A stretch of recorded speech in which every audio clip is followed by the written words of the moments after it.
Boost, boost. Boost, boost, boost. Boost Casino. Boost Casino. Boost, boost, boost. Boost, boost, boost. Boost Casino. Boost Casino.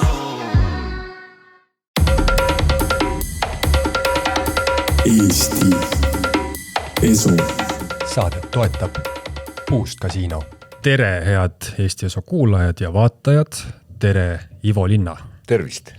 Ivo, sinuga sattusime kokku siis tööasjus siin mõnda aega tagasi ja mainisid mulle huvitavat fakti, et sind peaaegu polekski olemas olnud, ehk sa olid väga enneaegne laps ja räägi siis oma sündimislugu, kuidas sa siia maailma tulid? No nii palju, kui ma pärast oma ema ja isa käest ikkagi kuulsin seda lugu, siis oli olnud nii, et ma sündisingi enneaegsena, kaal oli tite kohta ikka päris pisike 1,9 kilogrammi ja emakesel hakkas rinnapõletik siis, kui ma olin 9 päeva saanud piima. Ja siis kimbutasid esimese eluaasta jooksul igasugused haigused, läkka, köha, kopsu, põletik, mingisugused põletikud ja punetised ja kõik, mis ette kujutada. Ja asi oli ikka vahepeal nii hull olnud, ema ütles, et sul olid käed nagu veresoonet paistsid läbi, et peeniksed, sinised pliiatsid ja siis ta oli võib-olla lootusegi kaotanud, et minust elulooma ei saa ja hakkas mulle surisärki, suririideid õmblema, sest ma olin minekul, aga vanaema elas siis toona meie juures Kuressaares ja nad olid kõik ju talu inimesed, minu ema ka talulaps, et siis just vanaema olla mind siis igasuguste ravimtaimedel leotistega ja hanerasvaga ja ma ei tea millega kõigega, no täiesti looduslikud ravimid, eks ole, putitas siis mind niimoodi ikkagi üles,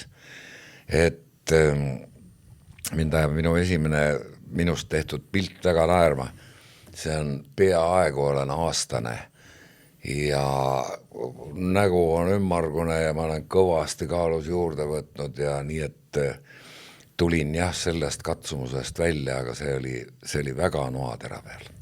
Seda pilti sa mulle näitasid ja siis oli tõesti juba ilus rõõmus terve laps, aga algus päris niimoodi siis ei läinud. Paks laps, ilus laps. Ja. Aga kui seda ka tead, et kui varem sa siis sündisid? No vist 7 raseduskuu pealt. Ja siis ilmselt kõik need immuunsüsteemid ja asjad ei olnudki veel välja arenenud ja kõik hakkas külge nii-öelda. Ja arvata võib, sest hiljem, ütleme lapsepõlves, ma olen põdenud läbi ka leetrid ja kergemad sellised palavikud ja niimoodi, aga ma arvan, et meid ju koolis oli kohustuslik igasuguste asjade vastu ka vaktsineerida. Saadeti kooli arsti juurde, me pidime need vaktsiinid kätte saama, ma mäletan, tehti mingid kraapse siia käe peale ja midagi, kuidas need käisid, ei tea. Aga võib-olla tegelikult selles, et ma tõi siiamaani olen olnud suhteliselt terve ju, on oma osa olnud selles, et meie põhitoit lapsepõlves ja noorespõlves tuli kõik meie oma aiast. Kõik juurviljad, kõik puuviljad, marjad, meil peeti oma lehmapiim, eks ole, ja kusjuures enne kui siis lehm hakkas olema, meil oli kits ja mina kasvasin kitsepiima peal ja pärast, kui tuli see lehmapiim, no kodulehmapiim on ju suurepärane, see tundus võrreldes kitsepiimaga nagu mingi vesi. Kitsepiim on eriti rammus. Ja meil olid kanad, eks ole, mitu korda oli ka siga ja kuna ma olen Saaremaa poiss, siis me kasvasime väga palju ka kala peal.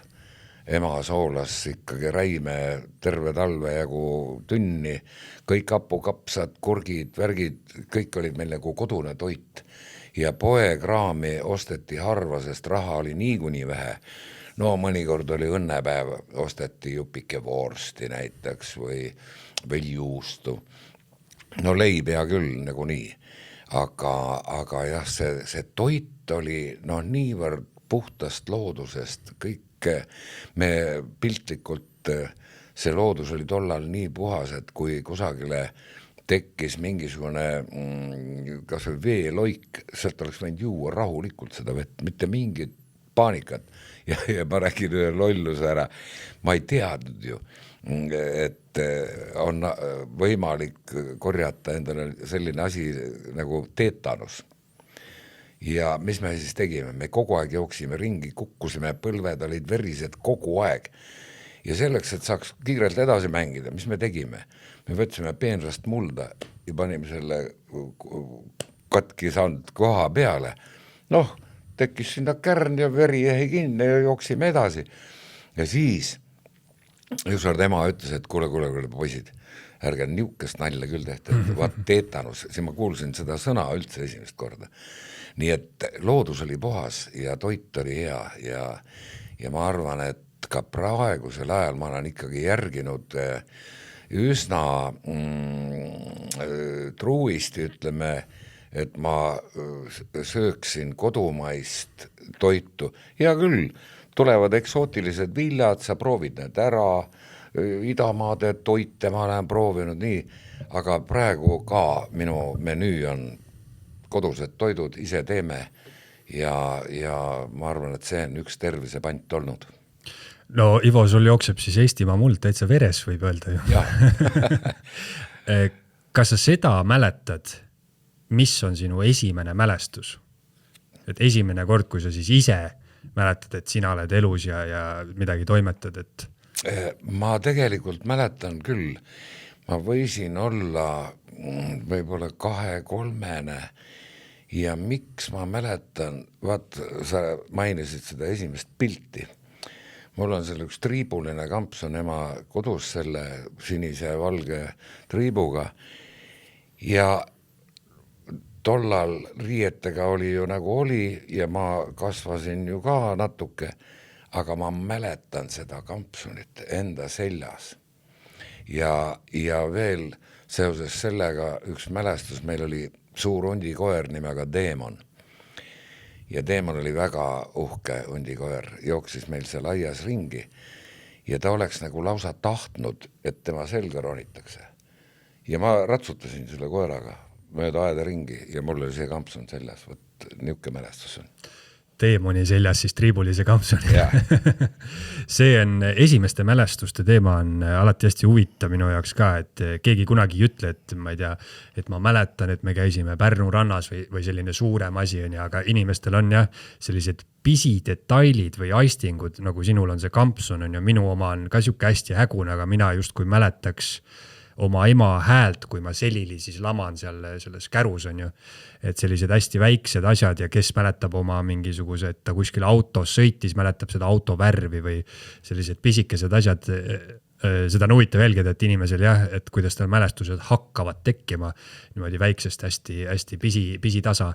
Ja kuna meil oli aias siiamaani, mul vend elab seal palju viljapuid igasugused, siis ma mäletan üht teatud kollaste ploomidega puud ja ma olin väga väike tõesti poiss, ka mingi 3-4 vahel võib-olla, ma mäletan, kuidas ma käisin selle, ootasin, et need ploomid saaksid valmis ja kukuksid alla ja ma käisin neid korjamas ja siis matsutasin süüa neid.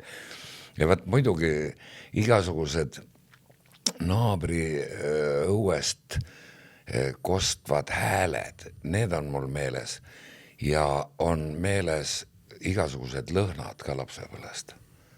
Täitsa nii, et võt, seal kohas oli selline lõhn, seal oli selline ja üht lõhna ma ei unusta mitte kunagi, sest siis oli meil Aia tänaval seal Kuressaares olid lahtised solgikraavid. sauna ja katlamajade solk voolas, siis oli vahepeal tee alt tehtud käik läbi, läks kraav teiselt poolt edasi. Need kraavid aisesid kogu aeg noh, mitte küll teab mis väga ebameeldivalt, aga see oli kindel solgikraavi ais ja me saime seda väga lähedalt ka proovida, sellepärast et oli ju vaja mängida ja hüpates üle selle kraavi ja mitu korda sai ikka sinna sukeldutud ka sisse. Ja nii et vaat sellised lõhnad on ka meeles. Kuidas sul lapsepäeval üldse möödus, et millega sa lapsepõlves tegelesid? Kas kohe lõid lauluhääle lahti või oli kuidagi teistmoodi? No minu isa oli koorijuht ja ansamblijuht ja meil oli kodus harmoonium ja 3 venda ja siis isa mängis seda harmooniumit ja nagu pani poisid ritta ja õpetas mingeid laulukesi, mida me pidime laulma. Ja ma ütlen ausalt, mina sellest mingit rõõmu ei tundnud. No kui olid vanemate sünnipäevad, tulid tuttavad nendel ka külla, ema tegi pidulaua, no siis poisid pidid laulma. Ja mulle see nagu ei meeldinud. Pigem, noh, kuna meie kandis oli väga palju lapsi, me kasvasime ju tegelikult õues. Igasugused mängud, peitused ja tagaajamised ja kiksu hüppamised ja kõik see värk oli nagu põhiline, aga siis, kui ma läksin kooli aastal 56, siis meie armas lauluõpetaja võttis kõik ette, et nüüd tuleb teha mudilaskoor. Ja mina, siis eks ma nii palju ikkagi viisi pidasin, et ma sain pihta ja vaat seal kooris mul hakkas olema väga kuidagi hea olla. Ja pärast arenes sellest poistekoor ja küll mulle meeldis see kambaga laulmine ja see viis ju meid, ma olen ikka nimetanud seda esimeseks elu välisreisiks, sest meie poistekoor sai 60. aastal Tallinnasse üldlaulupeole, laululava oli värskelt valmis saanud, bussiga kuivastusse, praamiga üle, rongiga Tallinna. See oli meeletu, Tallinna linn tundus, me elasime muide praeguse reaalkooli spordisaalis mattide peal, oli meie öömaja ja siis me ise ikkagi jalutasime, ei julgenud ka Tallinna kesklinnas ringi ja vaatasime raamatupiltide pealt tuttavaid kirikuhooneid ja kõike seda esimest korda elus nägime ja saime ka trammiga sõita ja kõik need mälestused on nii ergud, rääkimata laulupeo rongkäigust, mis oli väga vesine ja laulmised seal laulukaare all. Nii et vaat see jäi kuidagi, see pisik jäi selle laulmisega sisse ja kuna mu kallis kadunud vanem vend oli ju muusikakooli lõpetanud laste muusikakooli viiuli erialal, aga ta mängis hiljem ka igasugust pille, klaverit, torupilli, lõõtspilli, kõike, mis vähe tuleb, bensot ja kitarre, siis tema nagu ilmselt nägi, kuidas mina mõnikord jooksin ka selle pisikese raadio juurde kodus, kui tuli mingi nii selline lugu tuleb kuskilt.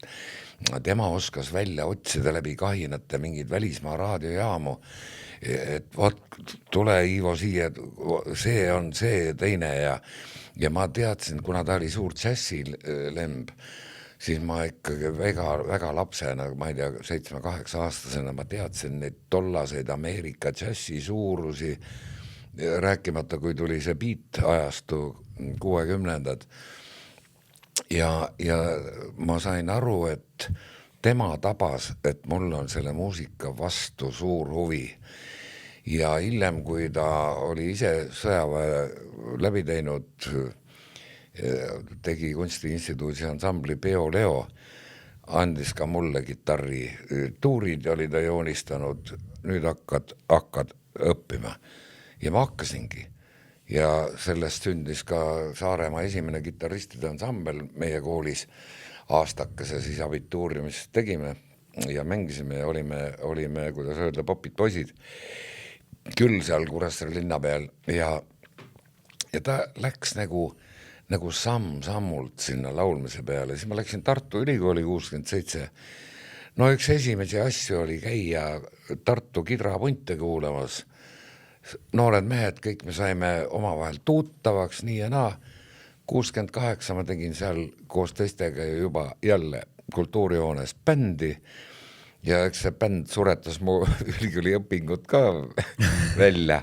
Ei jäänud aega väga.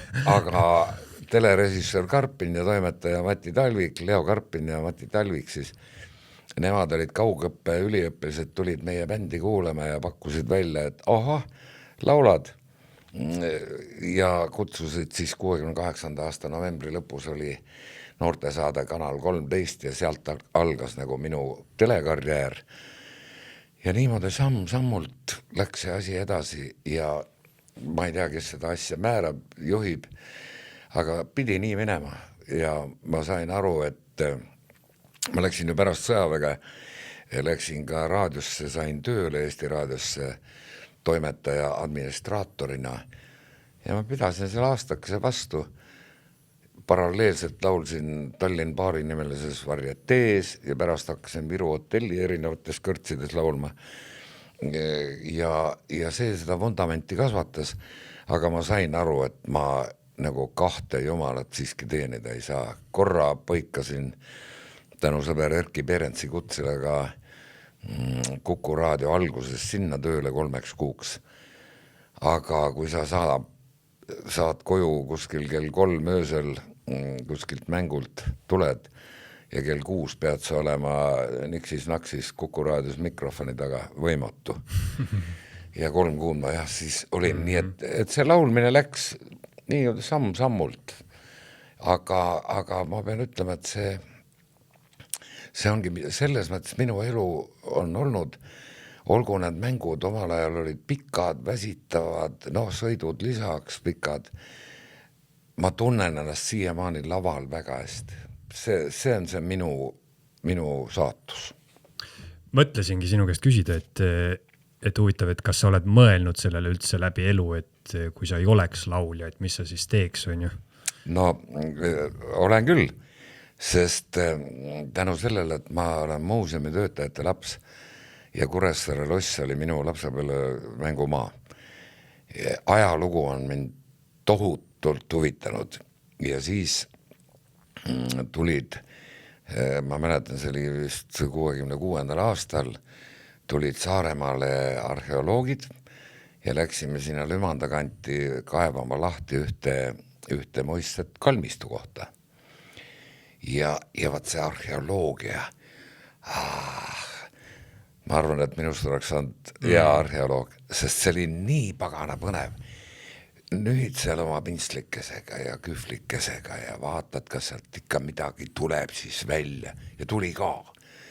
Tulid need spiraalsed mingisugused käevõõrusid vasest ja pronksist ja siis tolleaegne tuntud arheoloog Vello Lõugas hüüatas, see oli meil seal juhendaja ja juht. Oi, no me läksime stormusime vaatama, mis ta leidis. Tuli välja üks sinine pärl väike ja ta ütles, et Baltimaadest ei ole niisugust asja enne leitud. Ja see terve see protsess oli nii pagana põnev ja ma olen siiamaani vaatad nende taevakanalite pealt igasuguseid väljakaevamisi kuskil püramiidide juures ja kus veel igal pool ja vaat see on asi, mis mind oleks huvitanud, et võib-olla saatus oleks võinud mind hoopiski ajaloo poole keerata aga arheoloogia huvitab siiamaani. Huvitav, kui te midagi oleks leidnud, kas see mälestus oleks nii ergas olnud? Oleks ikka, jah. Huvitav, kas need olid siis mingisugused vanad viikingite aarded või mis seal? No Tont seda teab, sellepärast, et tänu Salme viikingite matuste avastamisele ajalugu on jällegi muutunud oma nägu ja mine sa tea. Aga ma arvan, ka meie oma kallis maarahvas on ju alati pidanud lugu igasugustest ehetest, käevõrud, sõled, prossid, sõrmused. Et kui palju neid on võimalik olnud dateerida täpselt, ega me ju ei tea, millal see nii-öelda viikingi aeg algas, millal ta lõppes. Nii et las targemad räägivad ja panevad aastaid paika. Ja võime ju ainult oletada, ise kohal ei olnud. Ja. Aga kas sa oskad öelda, mis on olnud publiku mõttes siis kõige suurem lava või kõige suurem esinemine, kus sa oled laulnud? No ma pean ütlema seda, et kõige, suurem selles mõttes suurem, see saal oli ka suur, mingi, ma ei tea, 8000 kohta või oli seal rohkem, oli muidugi ja kõige suurem auditooriumiga oli Eurovisioon Oslos 1996, Maarja-Liisiga käisime. See oli selline maailmalava, sest enne me olime käinud ju, mina käisin 2 aastat koos Apelsinipundiga Venemaal. Tohutud staadionid, tohutud spordisaalid, tavaliselt mingi 2-3 kontserti päevas, aga oli ka päevi, kus oli 6 kontserti päevas. Ja see karussell oli lihtsalt, ma julgeks öelda, ühtpidi sa said nagu selle suure lava kogemuse, kuidas on esineda suurtes saalides ja staadionitel. Teistpidi oli see täiesti masendav, see karussell. Sa mõtled, ainult saaks ainult magada, sest järgmine hommik kell 11 on järgmine kontsert, sa pead minema ja naeratama, sa lava peal ei tohi kunagi välja näidata, mis sa tegelikult tunned. Meeletu väsimus, ülesõidud lennukite rongidega, külmad hotellid, süüa pole. Elasin Mati Nuudega ühes toas, kogemused õpetavad, me võtsime alati suure spordikotitäie igasugused konserve kaasa, pullongi kuubikuid, sest kui sa jõuad õhtul kell 11-12 hotelli, mitte midagi süüa pole, siis keedad selle, küpsetad ja närid seda konservi. Nii et jah, see Oslo kõige suurem lava, samas on jäänud hinge mitmed esinemised ikkagi läbi aegade, mis on toimunud väga väiksele seltskonnale. Kuskil armsas küla rahvamajas ja mõned sellised seigad, mis toovad väga kauneid mälestusi, et üks naljakamaid asju minu arust käisime esinemas Merivälja vanadekodus. Ja see publik on teadagi vana ja vaevatud seal, ja ma olen korduvalt seal pärast ka olnud ja käinud ja väga tore on seal rahvale, nendele, kes seal on oma elu lõppu veetmas, natukenegi saab rõõmu pakkuda ja siis vaatan, esireas istub üks väga vana väärikas proua ja nad tavaliselt panevad ju selleks kontserdiks ikkagi uhkemad riidedki selga ja istub ja mitte mingisugust reaktsiooni, absoluutselt null, ta istus silmad kinni. No mis sa teed? Ja siis, kui see kontserdikene oli läbi saanud, see proua tõstis pea ja selgus, et ta oli 96 aastane. Pärast selgus, tõstis pea, ütles, kuule linna, kas sa rokki ei panegi või? Tuli panna. Ta ootas kogu aeg seda. Jah, tuli panna, see oli jõulueelne aeg, me laulsime seal jõululaulutisi ja nii. Nii et vaat sellised asjad poevad hinge ja nii, et see mõõtmetelt suur lava alati ei tähenda seda, et nüüd on väga suur ja uhke värk. Ilmselt see on täiesti teine kogemus, sest siis kui on hästi palju inimesi, siis nad ikkagi ju muutuvad mingiks inimmassiks, on ju. Kui on vähe, siis sa näed neid inimesi. Ja saad otse nagu suhelda. Ja. Aga sul on, sa kirjeldasid, et üsna sellisel loogiliselt, vaikselt on ehitunud üles nii-öelda elusaatus sul. Kas sa lavanärvi ka vahepeal tunned? Oi, lavanärv on, ma ei uskunud, kui ma olin noor poiss, lähed, hea küll, mis siin pabistada on. Aga vanemad ütlesid, et vaat paraku, mida vanemaks jääd, seda rohkem hakkad pabistama ja nii ongi. Olgu see esinemine ükskõik kus mul praegu. Ma pabistan, sest ma tean, et tänu sellele pikale karjäärile rahvas on tulnud kuulama vaat seda Ivo Linnat, millega nad on harjunud. Ja siis ma pabistan selle pärast, kas ma nüüd suudan olla see Ivo Linna siin lava peal, mida nad on tulnud, keda nad on tulnud kuulama, on oma pileti ostnud, eks ole. Aga tüüpiliselt on see, et esimene lugu läheb käima, jõuab poole peale ja võt siis see närv nagu lahtub ära. Ja siis on nagu tavaline rutiin, aga on küll, esinemisnärv on täitsa olemas ja miskipärast on, ma olen 2 koha peal seda tundnud, võib-olla rohkem või 2 juhul, kui ma esinen oma kodulinnas, näiteks Kuressaares, noh, omad inimesed või Muhus. Või kui saalis on minu abikaasa. Ma ei tea, miks ma pabistan. Ta tunneb mind väga pikalt, aga ma pabistan siis.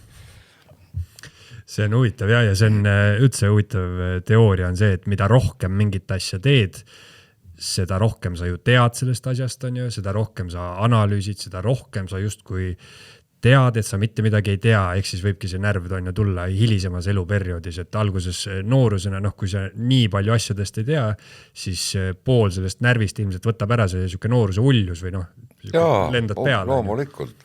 Ja seal võib tekkida, on tekkinud ka, kui sa oled ühte lugu laulnud 1000 kordi, eks ole, siis sa kramplikult ei mõtle selle loo teksti peale.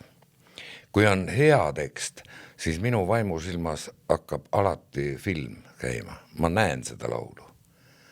Ja nii on, kui on mingi tavaline või rohkem ära leierdatud tekst, eks ole, siis ma ei mõtle selle teksti peale. Ma mõtlen hoopis muude asjade peale. Autopiloot laulab ja ma mõtlen, ahaa, nii, homme ma pean saama maale, mis mul seal maal teha on, mõtlen nii, ja vaat siis mõnikord tekib täiesti must auk. Ma olen 1000 korda ühte lugu laulnud ja siis mingi millisekundi jooksul ma saan aru, et ma ei tea, mis sõna on järgmise rea algus.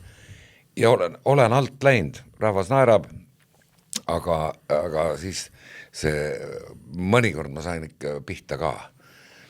Ja läheb laul jälle edasi ja siis sõitlen ennast, et kuule, mõtle selle laulu peale ära, mõtle selle käruga teed kärutamise peale selle midagi. See on huvitav jah, et ju inimestel mingi asi, mis on hästi selge, et noh, paljud räägivad seda, et sõidad iga päev tööle näiteks autoga seda sama marsruuti ja jõuad tööle ja järsku kuidagi ehmatusega avastad, et kuule, et ma ei mäleta ühtegi minutit sellest sõidust, et ma tegin seda täiesti autopiloodil on ju. Ja sama asi minul on juhtunud sellega, selle pangakaardi PIN-koodi sisestamisega, et ta on ju noh, ta on pigem, ma ei mõtle neile numbritele, vaid ma mõtlen sellele käeliigutusele või sellele mustrile, mis ma seal panen on ju, aga järsku mingi hetk, ma isegi ükskord vaatasin välja pangakaardi, mul oli läinud peast ja ei tulnudki enam. Jah, ei selliseid asju juhtub ja mäluga on üldse see kummaline asi, et mõnikord ma saan aru, et mul on vaja poest osta, võt see asi. Ma lähen seda ja seda ostma. Siis ostad sealt veel nipet-näpet, tuled poest välja ja võt see jääb ostmata. Jõuad koju, mõtled, pühamüristus. Ma käisin ju poes hoopis midagi muud nagu ostmas. Aga kui mälust veel rääkida, siis huvitaval kombel mälu, ütleme, vanuses teeb ka trikke. Sa võid vaadata mõnd filmi, kus esineb mõni tuntud filmistaar, keda sa oled näinud 100 kordi ja hoobilt sul ta nimi meelde ei tule. Mõtled, et pühamüristus. Ma ju tean teda. Läheb mingi 20 sekundit mööda, tuleb. Ja samas mingisugused kauased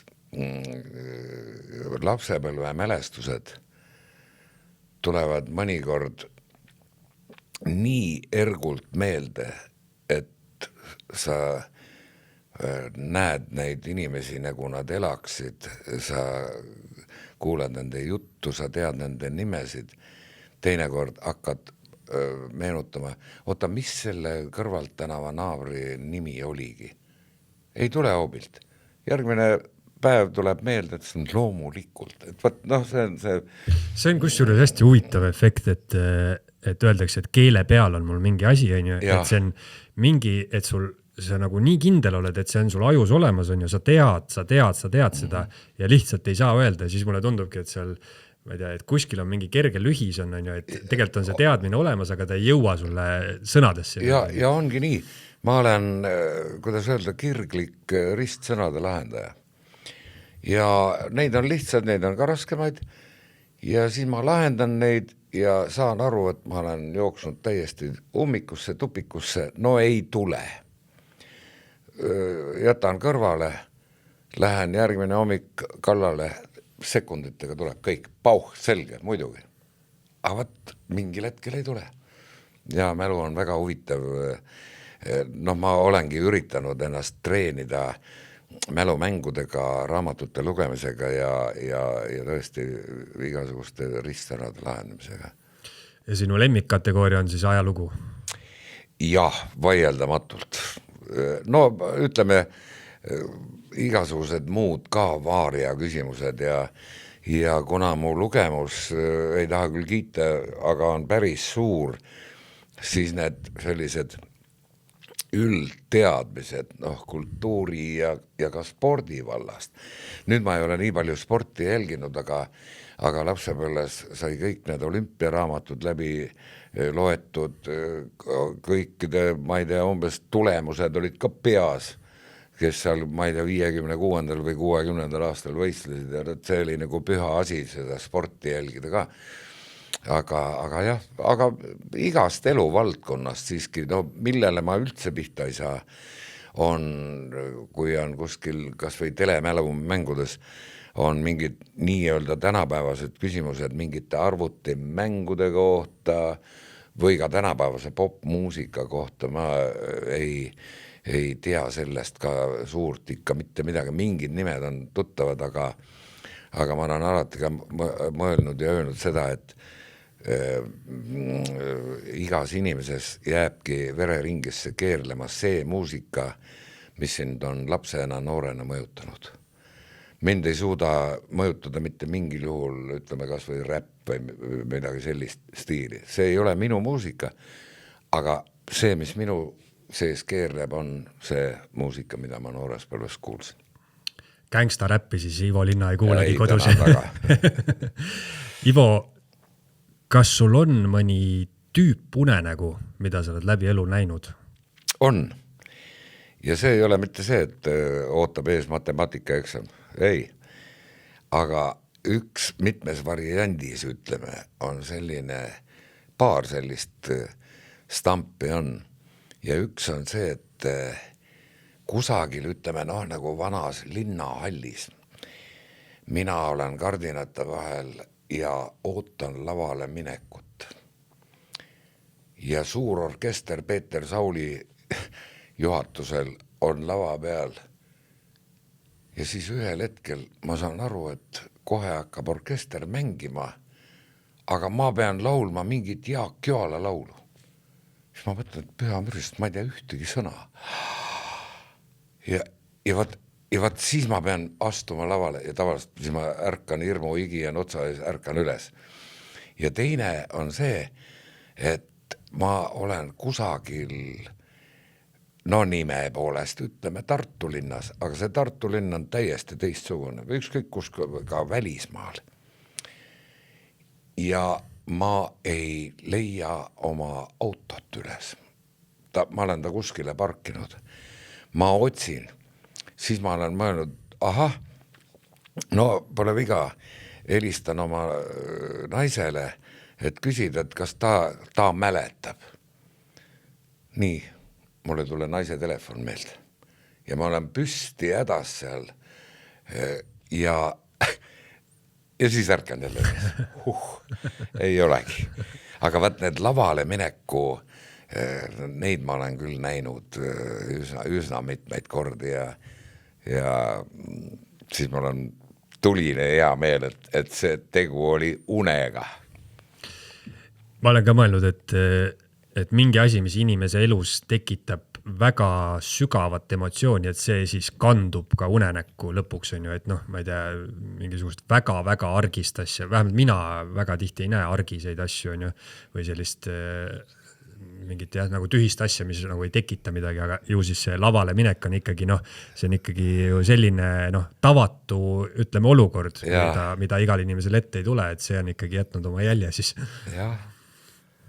Aga muidu ma näen ka igasuguseid unenägusid, noh, meil on Muhus on tore kassike, näen teda vahepeal unes ja eriti hea on see, et mõnikord ma noh, nii-öelda päriselt ma räägin taga ka kogu aeg, kui ma olen seal ja ta on väga tore kass aga siis on juhtunud ka, et unenäos ta räägib keeli mulle vasta.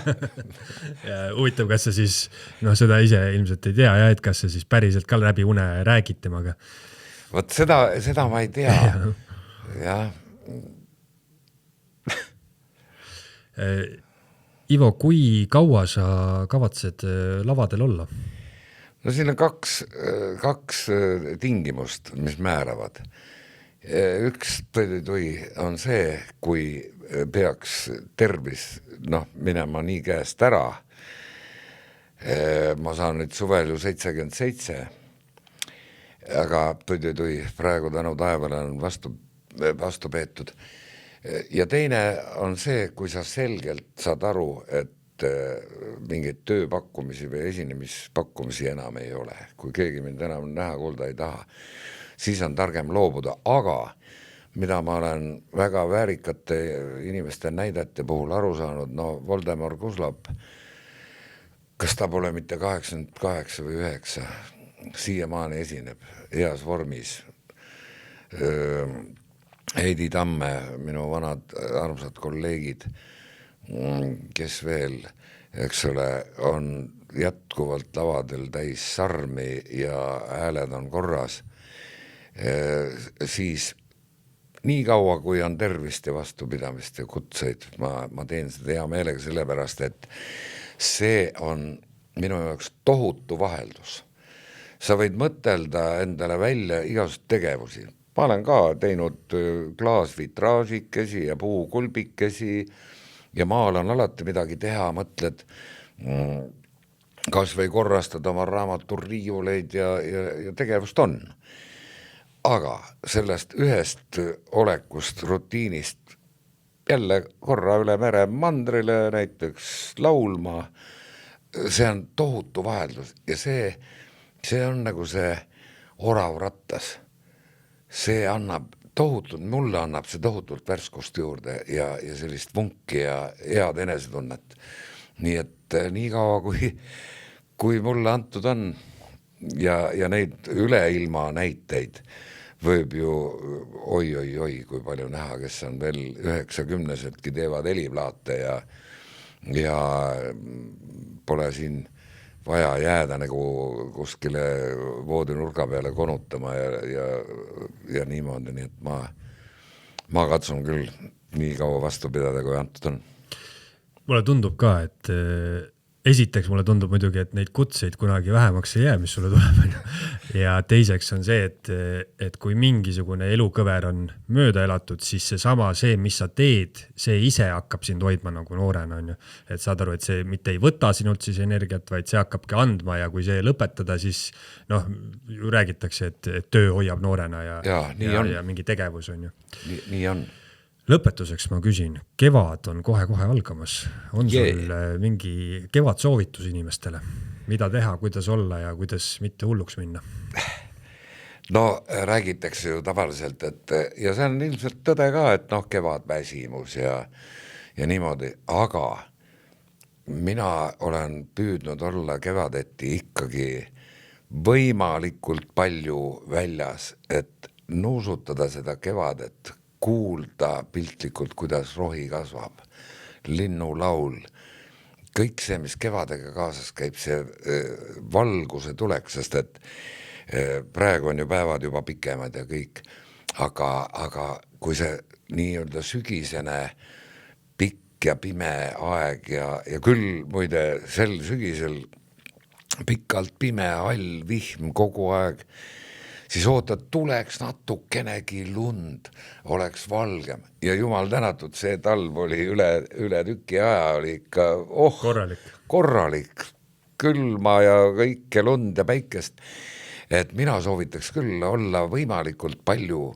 õues, hingata värsket õhku ja see looduse jälgimine, see on tohutult põnev.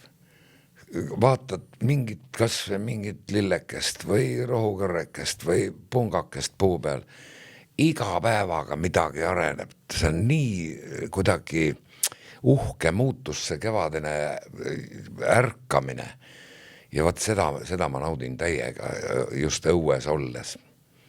Ja noh, kuna ma suur arvuti ja sotsmeedia inimene ei ole, ma ei istu päevad läbi ka telefon käes ja toksin, et ei tea, mis nad jälle seal tegid.